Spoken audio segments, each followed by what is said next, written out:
Olá para todos. Bom, estou aqui para fazer um vídeo falando a respeito dos conhecidos Black Blocs que estão entre os manifestantes contra o establishment, que é na verdade a forma de organização governamental do nosso país.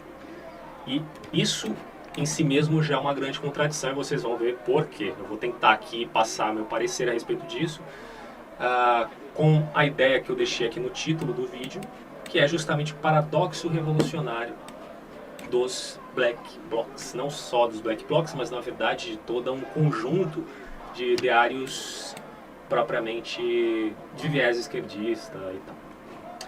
Bom, inicialmente, para que você entenda, só contando assim por cima, eu acho que todo mundo já sabe, mas só para deixar uma introdução bacana, os Black Blocs, eles nascem, de certa forma, começa ali o movimento na Alemanha, em meados dos anos 80, acho que em 1980 já, no início dos anos 80, e eles têm uma premissa de... Não são todos esses grupos que praticam propriamente a violência, né? Mas em termos gerais eles têm a premissa de ser uma certa proteção para os outros manifestantes, né? Tem um viés anarquista ideológico aí, tem um viés esquerdista, tem uma conotação de que você atacando bancos, franquias de fast food como o McDonald's e tantas outras representações clássicas do capitalismo, isso provocaria de certa forma aquilo que nós podemos chamar de uma ação violenta pedagógica, no sentido de que o fato de você fazer uma manifestação pacífica, erguendo seus cartazes, mostrando o seu descontentamento em relação ao establishment, você é uma peça importante, mas isso não vai trazer mudanças realmente necessárias, as quais nós buscamos, ou supostamente estaríamos buscando. Inicialmente as manifestações foram vinculadas a partidos como o PSTU, o PSOL, o Movimento Passe Livre, no sentido de fazer com que esses grupos tivessem ou pressionassem o governo, porque você sabe que o PSTU e o PSOL, eles são, de certa forma, uma oposição ao governo, mas uma oposição daquele jeito, né? É o esquerdismo num sentido um pouco mais radical do que de certa forma, o próprio PT, até o próprio Lula certa vez disse que ele não sabe muito bem qual tipo de socialismo ele quer seguir, né? Mas enfim, então existe, né, esses grupos um pouco mais radicais que não estão satisfeitos com o tipo de socialismo que o Brasil vive hoje, porque eles querem uma coisa assim mais rápida, uma mudança, uma alteração social um pouco mais elevada. Então tudo começou com esses movimentos, depois isso cresceu e se tornou viral assim entre muitas pessoas, porque na verdade todo mundo estava já descontente, né, com essa onda de corrupção que existe no país.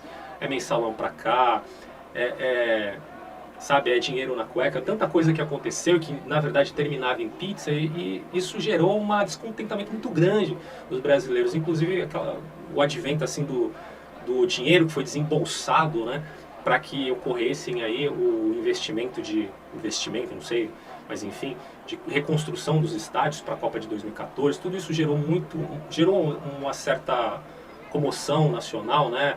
Como frases infelizes, como do Ronaldinho Fenômeno, que disse que vocês querem estádio ou quer hospital, não sei o que, ele falou mais ou menos uma coisa assim. Bom, isso aí são absurdos que acabaram levando, sim, as pessoas a terem um sentimento diferente do que tinham antes. Então, peraí, vamos parar com essa coisa, tá errado isso daí, a gente quer mudança, tá? E essas mudanças a gente vai começar fazendo manifestações. Então, como já existiam as manifestações vinculadas à esquerda e à militância, né, de alguns universitários, esses partidos todos, as pessoas se juntaram a essas manifestações e milhares de pessoas saíram, não, todo mundo já sabe disso, eu estou dando uma introdução. Mas em termos gerais, isso aí gerou uma certa confusão também, né? Porque aí você tem uma Dilma que está sendo vaiada, você tem uma discrepância em termos ideológicos, os caras que vão às ruas lá com cartaz, nós não temos partido nenhum, nós queremos apenas o fim da corrupção, etc, etc.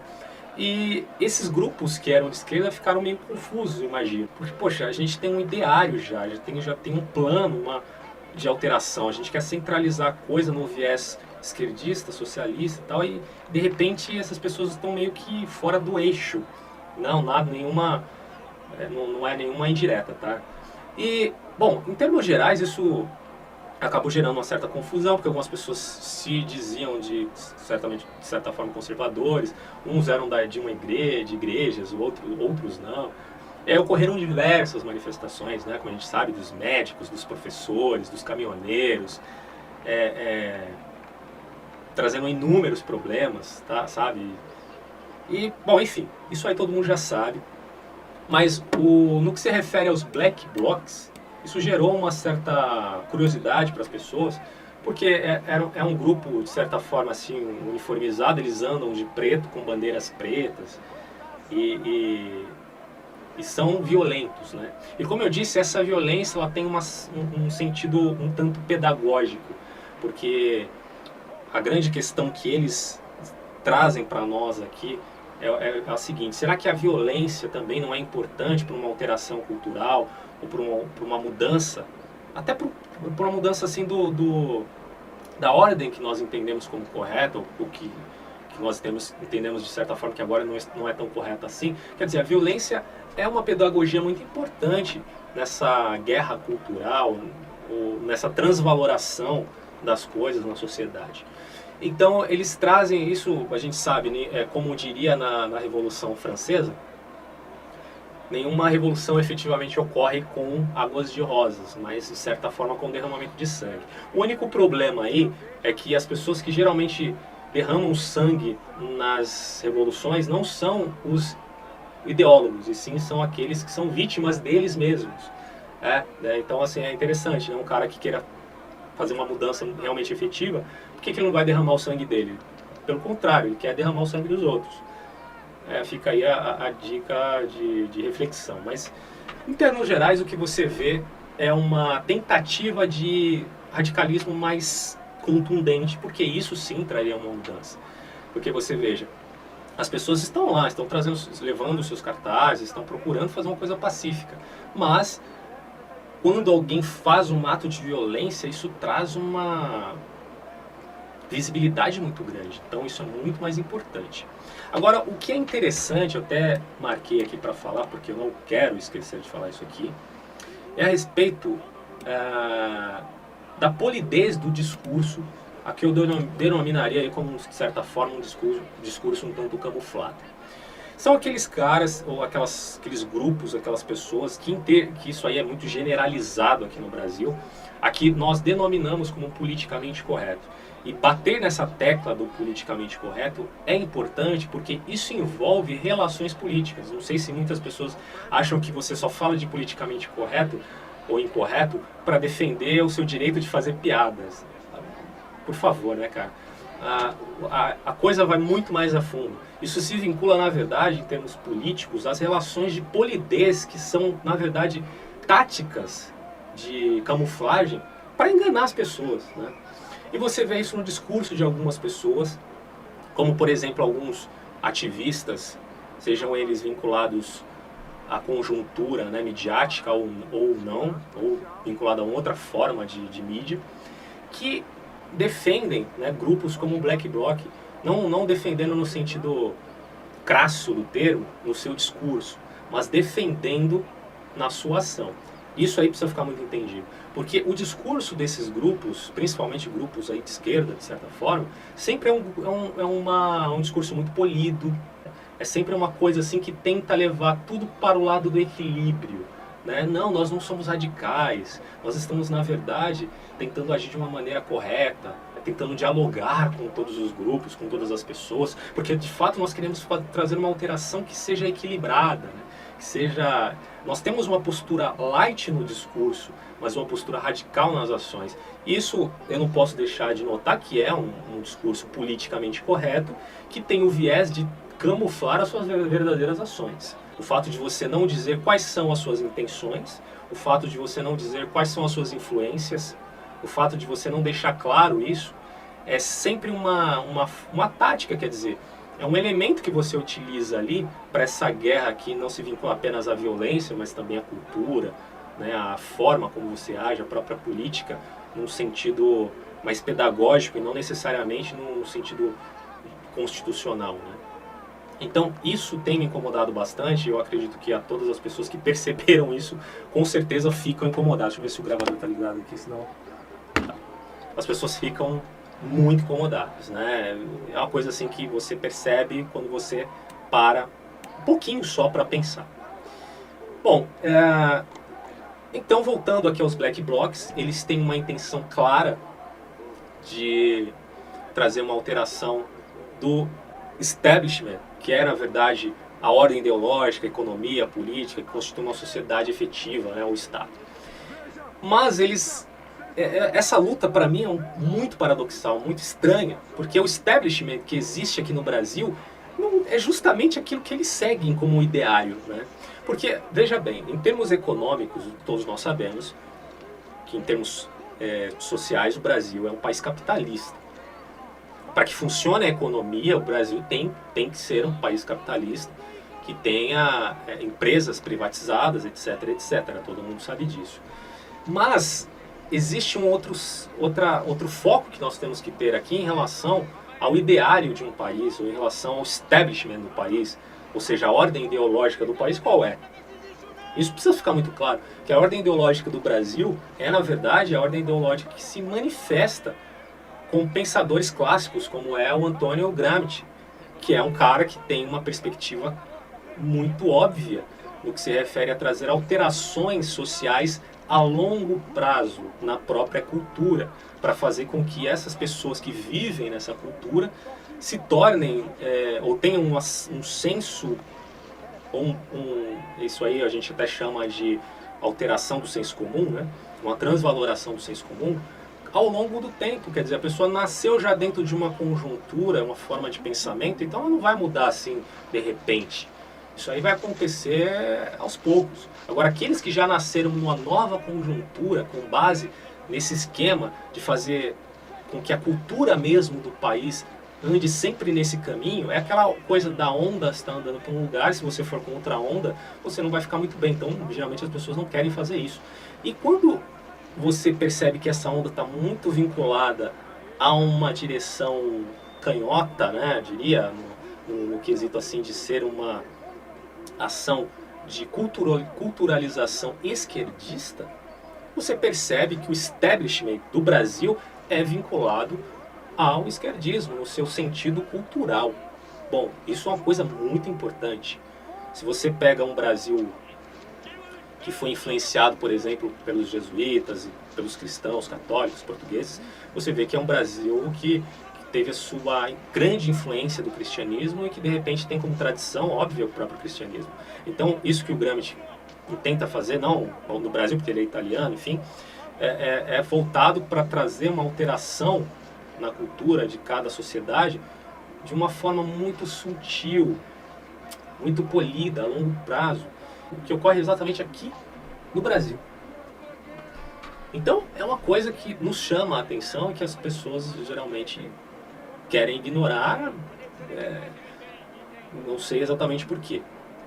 Então eu separei aqui alguns elementos que formam o establishment brasileiro, que a gente pode deixar a coisa muito clara aqui. Por que os Black Blocs não lutam contra isso? Né? Porque eles seguem justamente esse ideário. Veja, por exemplo, a questão da cultura. A alta cultura aqui no Brasil, se é que a gente pode chamar de alta cultura, é sempre vinculado no sentido acadêmico a esse pensamento gramsciano e outros ideários. Então, quer dizer, isso aí não é eu que estou falando, tanta gente já falou isso. Faculdades como a USP, por exemplo, obviamente sempre tem alguém ou algum grupo que seja de mais conservador, então, mas a grande maioria, eu digo, no sentido de que eles são efetivamente pensadores com bases de esquerda, coisa que é óbvia para todo mundo ver, né? Não pode ficar fora do contexto da nossa discussão. Outra questão é o governo, quer dizer, o governo do Brasil, vejam vocês, é um governo que segue uma suposta esquerda moderada, se é que é moderada, porque aí a gente não pode nem definir se é realmente moderada ou não, tá? A esquerda do Brasil, no sentido petista propriamente, é uma esquerda moderada no discurso, certo? Moderada no discurso. E aí é que entra aquela questão que eu disse. eles têm polidez no discurso, eles têm equilíbrio no discurso. Inclusive, antigamente não era tão equilibrado não, viu? Agora eles têm um equilíbrio maior, porque eles são o governo, enfim. Mas o Brasil sempre foi coordenado, né, por essas, já desde muito tempo, até a queda da ditadura militar, por governantes que tinham um viés totalmente vinculado ao esquerdismo. E a gente tem o esquerdismo nos moldes do PT, nos moldes de um PSOL da vida, ou até do PSDB e do PMDB. Todos eles com um viés esquerdista, claro que com um viés totalmente diferente, quer dizer, eles não se alinham entre si. Por isso que eles são oposição, mas isso que fica importante deixar claro é que a oposição que existe no Brasil é uma oposição totalmente vinculada a um grupo que segue o mesmo pano de fundo ideológico.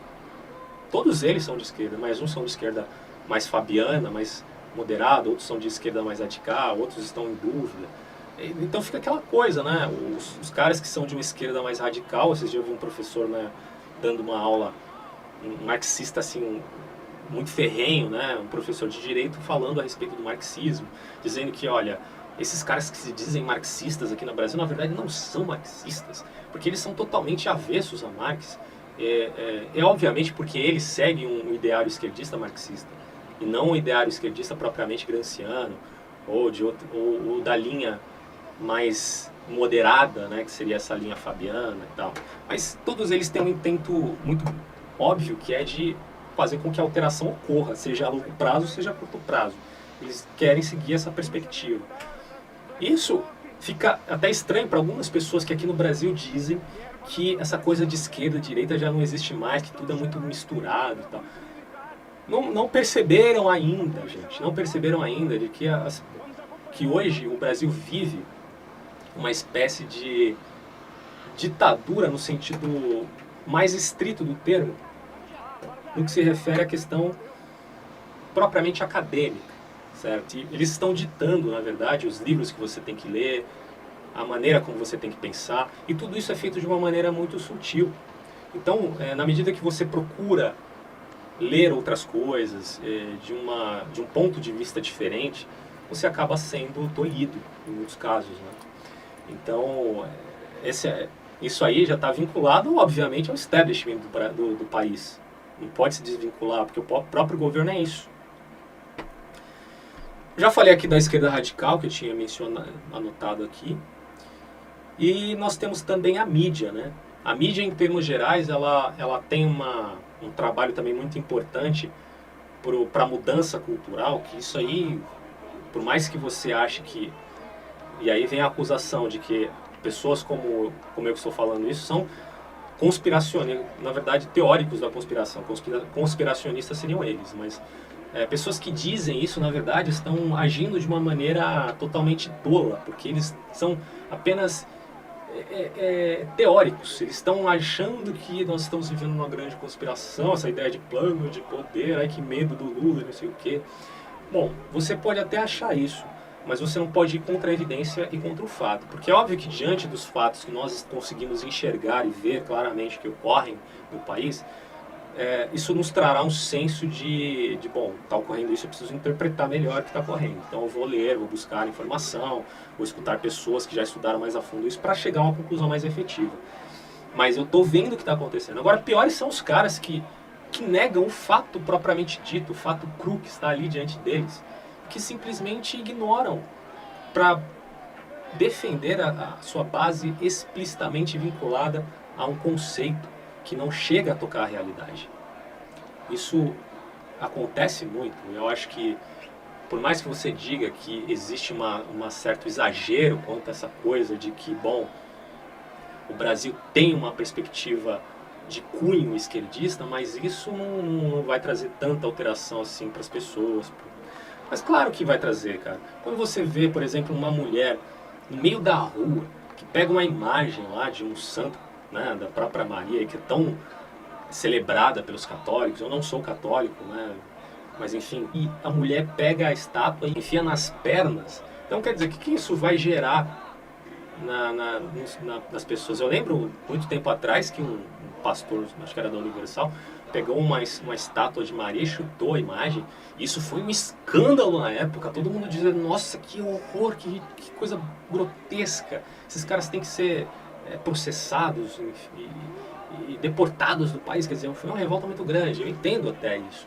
Agora, de repente você tem um grupo, uma ONG, né, que é uma minoria feminista, que faz uma coisa muito pior, que pelo amor de Deus, que mistura o sagrado com o profano para chamar a atenção como efeito pedagógico, como é feitio desse ideário revolucionário, no caso. E isso não chama tanto a atenção da mídia, né? Algumas pessoas que eu vi mais revoltadas assim foi na internet, né? Alguns grupos muito particulares, como os conservadores e tal. Mas praticamente ninguém nem falou muita coisa, eu não vi alguém tentando identificar, não sei se isso ocorreu, as pessoas que fizeram isso e tal.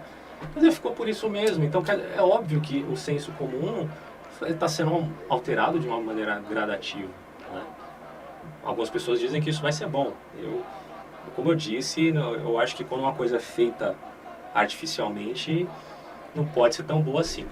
E aí o futuro vai nos brindar com uma resposta, né?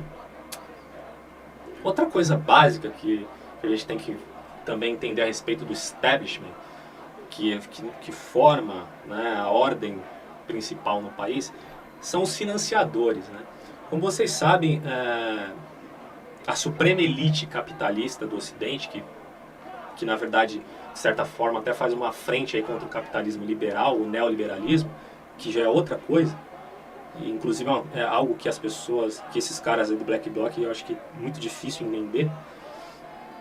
Eles mesmos são os caras que financiam, né, muitos das guerras que ocorreram e das alterações culturais que ocorreram no mundo, porque nós estamos dentro de um jogo político, e obviamente que isso inicialmente é uma contradição, mas ao mesmo tempo é um fato. Se você pensar, por exemplo, em grupos como o nacionalsocialismo do Hitler, ou até mesmo o socialismo de Stalin, quer dizer, você acha que não ocorreu ali um incentivo financeiro por elites que obviamente estavam instaladas em outros lugares, como por exemplo Wall Street? Se nós pensarmos bem, a gente vai chegar à conclusão de que, poxa, com certeza, esses caras do socialismo foram financiados, e financiados com um intuito muito específico. Quando eles perceberam que existiam uns caras muito loucos, né, como o Hitler, com ideias assim totalmente vinculadas a concepções místicas, né, com essa ideia, por exemplo, do arianismo, vinculada com uma alteração da sociedade em termos de pureza de raça. E quando você pega, por exemplo, esse stalinismo também, com um viés de alteração da sociedade em cunho socialista, você vai precisar financiar essas coisas com uma intenção muito clara, muito básica, que se refere à ideia de qual vai ser o mal menor ou o mal maior. Quer dizer, qual vai ser, será que uma sociedade que não tem alterações nenhuma, que não tem essa sacudida que teve esses países com o advento desses partidos poderosíssimos que eles mesmos financiaram, não seria melhor do que uma conjuntura já muito bem estabelecida para que fosse posteriormente quebrada em via do globalismo? Então é uma coisa que eu não vejo por que as pessoas chamam isso de conspiracionismo, ou de teoria, na verdade, teoria da conspiração. Porque, em termos gerais, conspiração existe em todo lugar, né? Se você, por exemplo, se junta a qualquer tipo de grupo o qual te vem de uma maneira um tanto suspeita, pode haver conspiração ali mesmo. Então, por que você não pode elevar isso a uma escala muito maior, dados os fatos, dados as provas documentais, para suportar essa ideia de que isso realmente pode estar acontecendo? Então, lógico que você vai procurar documentos, você vai procurar estudar para saber se isso realmente é assim ou não. Mas nós temos alguns fatos assim que nos levam a crer que isso é dessa forma, tá? Não sei se vocês podem acompanhar isso, mas tem um livro, acho que é um livro assim, bem claro para a gente entender esse tipo de coisa, que é do Daniel Stulin, que é o Clube Bilderberg, que todo mundo olha para o livro e fala, poxa, isso é uma teoria da conspiração, isso não existe. Mas isso já foi documentado, quer dizer, já foi até gravado a reunião dos caras. Como não existe? Existe. Agora, como isso é feito na conjuntura e na relação entre os poderes que existem no mundo, seja ele socialista, seja ele da elite capitalista, eu não sei como ocorre. Isso aí é só você investigando muito mais a fundo. Agora, que ocorre, ocorre. Aí você acha que os caras do Black Bloc sabem disso? Eu duvido que saibam, cara. E se sabem, não levaram a sério, porque a ideia deles é achar que o poder social que existe no Brasil é o capitalismo, e o capitalismo tem que ser destruído para se instalar o socialismo. Mas os caras não entendem nada, né? Não sabem que um país totalmente estatizado não tem condições nenhuma de ter relações econômicas, por exemplo. É uma coisa que qualquer moleque de quarta série deveria saber, né? Então, diante de tudo que a gente falou agora, até agora, com as imagens que você viu aí em cima, fica a pergunta: a violência ela é válida como estratégia política? Esse é um ponto muito importante para a gente discutir. Porque quando foi levantado a questão de que os teóricos da conspiração seriam, na verdade, indivíduos que têm uma viés de pensamento muito religioso, ou seja, no sentido maniqueísta, demonstrando que os caras que usam esse tipo de argumento não sabem nem o que é o argumento propriamente religioso e não entenderam claramente o que é o maniqueísmo propriamente dito. Primeira coisa que você tem que entender é o seguinte: maniqueísmo tem um sentido em que existem forças equivalentes tanto do bem contra o mal. Isso já vem do zoroatrismo, de religiões persas. Isso nunca se vinculou ao próprio cristianismo, por exemplo. O cristianismo não é maniqueísta. Fique claro isso para você que não estudou direito, tá? Direito que eu falo corretamente. Não é maniqueísta. Então, nessa perspectiva, quando você diz, por exemplo, que, bom, você não pode julgar os Black Blocs como sendo um grupo mau. Eu concordo, a gente tem que ter um pensamento mais abstrato nesse sentido para saber qual a necessidade primária dos acontecimentos, das ocorrências. Qual a atitude que nós temos que ter diante de tudo isso. E quando você pergunta se a violência é válida como estratégia política, você tem que perguntar antes disso se deve existir estratégia política sem o próprio conhecimento político. Porque esses caras, tudo bem, eles estão disponíveis para as manifestações, eles querem ser militantes. Mas será que eles têm o conhecimento político necessário para essa militância? Porque se eles não têm, a única coisa que eles podem fazer é atrapalhar, né? Como já diria o ditado popular, quem não ajuda também não deve atrapalhar, certo? Então, nesse sentido, os caras simplesmente não tendo o conhecimento necessário para discernir o que ocorre num país como o Brasil, coisa assim que não é tão difícil, quer dizer, é só você parar para pensar, pegar alguns livros aqui, escutar algumas pessoas ali, tentar chegar a uma imparcialidade na medida do possível, você vai ver que vai perceber mais ou menos igual ao que algumas pessoas estão percebendo, como eu, por exemplo, né? É que o establishment brasileiro não é o que você toma como sendo capitalista selvagem. Eu não sou defensor de banqueiros, eu odeio o lanche do McDonald's, certo? Porque é muito caro, não vou ficar comendo uns lugares desses como quando eu posso comer um negócio muito mais bacana, mais saudável em qualquer outro lugar. Eu não tenho que defender esses caras, entende? Mas daí a você praticar violência só demonstra que você está tentando agir pela força, mesmo que você tenha a intenção de agir de maneira pedagógica. Isso aí não influi nem contribui, entendeu? Porque a demanda não é essa, entende? É isso que eu quero deixar claro. A demanda hoje, que nós temos inicialmente, é de procurar compreensão, você entende? De entender melhor a estrutura dos poderes que existem no mundo, no Brasil, para poder saber o que a gente realmente tem que fazer. Quando existe já um jogo de interesse, quando você já fica com o rabo preso contra as pessoas que te financiam, aí, já acabou para você. Você já não tem mais o poder necessário para alterar nada, para mudar nada. Então, se você não se preocupa primeiro em compreender a conjuntura política, você não tem condição nenhuma de ajudar, mesmo que você vá nas ruas, fazer militância, fazer isso ou aquilo. Porque no final das contas vai ser só arruaça, vai ser só um desejo de adrenalina que você tem correndo dos policiais. Vai ser só um parque de diversão para você estar ali à noite com a máscara na cara, etc, etc. O que importa mesmo é você conhecer. E para mim essa é a demanda. É lógico que eu vejo na violência, em alguns casos muito específicos, a necessidade de agir dessa forma. Porque a guerra muitas vezes acaba sendo necessária, dependendo da conjuntura que nós chegamos, né? Quer dizer, isso aí já parte de uma análise cultural e social muito difícil e mais complexa. Agora, você não pode achar que, ao seu bel prazer, você pode usar a violência quando você quiser, porque ela sempre será pedagógica. Não vai ser. A violência ela tem que ser utilizada de uma maneira muito clara e sutil, dentro de uma perspectiva maior, de uma necessidade maior. Tipo, para combater um mal maior, você utilizaria um mal menor. Agora, esse não é o caso com os black blocs. Para mim, realmente não é. O que eles estão fazendo não tem muito sentido. Eu escrevi um comentário aqui e eu vou ler para vocês para finalizar o vídeo. Eu só preciso achar ele, peraí.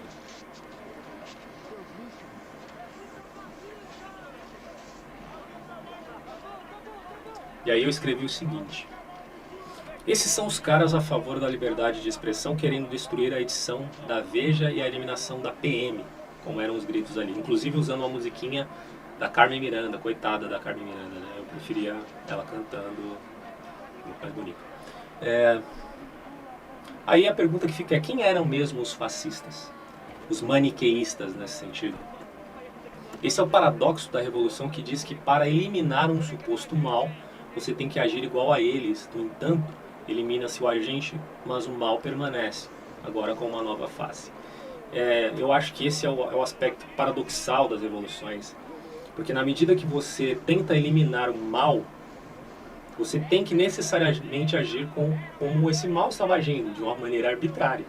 E na medida que você age de uma maneira arbitrária, e vamos supor que você tome o poder, naquele instante você só vai estar trocando de posição com aquele que te oprimia. Porque em termos gerais o mal vai permanecer, porque a arbitrariedade foi utilizada e ela vai permanecer de certa forma, só que agora com uma nova face. Então quer dizer, o mal, nesse sentido, o mal social, ele tem uma multiforme faces. E essas pessoas que usam desse ponto de vista, desse viés maniqueísta, são justamente esses caras, e não aqueles que estão teorizando, supostamente teorizando como teóricos da conspiração. Eles, na verdade, é que estão agindo de uma maneira maniqueísta, demonizando a revista Veja, que eu não estou defendendo aqui a revista Veja, tem coisas assim que eu não concordo nessa revista. Ou até mesmo a eliminação da PM. Poxa, tudo bem, eu sei que existe PM sacana, velho. Que pessoas aí que foram mortas pela polícia de uma maneira assim, totalmente imbecil. Eu sei que existe isso, eu sou a favor das manifestações, isso é totalmente legítimo. Mas daí a eliminar a polícia não tem sentido nenhum. Isso só demonstra que a massa, quando se junta, não pensa, né? Quer dizer, você só pensa mesmo como indivíduo quando você está num estado de solidão intelectual. Não que você tenha que ser um cara loucão, certo? Que fica isolado do mundo, não é isso. Mas você tem que ter, no mínimo, uma noção de que individualmente uma pessoa pode chegar a conceitos muito mais elevados do que estando naquele espírito grupal que vai te levar a ficar urrando igual um macaco, entende? Esse tipo de coisa assim que, meu Deus do céu, a inteligência no Brasil parece que diminuiu de tal forma que as pessoas nem querem mais pensar. Não existe mais um glamour, né, na inteligência, no pensamento. As coisas baixaram de nível a tal ponto que os heróis brasileiros para algumas pessoas são esses caras do Black Blocs. Quer dizer, por favor, né? Eu acho que estamos perdendo muito tempo. Eu acho até que é uma certa perda de tempo querer discutir um assunto desse, quando a gente poderia estar discutindo assuntos muito mais elevados, né? Mas enfim. Bom, é isso, gente. Eu não vou ficar agora prendendo vocês aqui. Já tem bastante tempo aí no vídeo. E reflitam no que eu disse, não precisa concordar não. É só refletir e chegar a conclusões, suas próprias conclusões.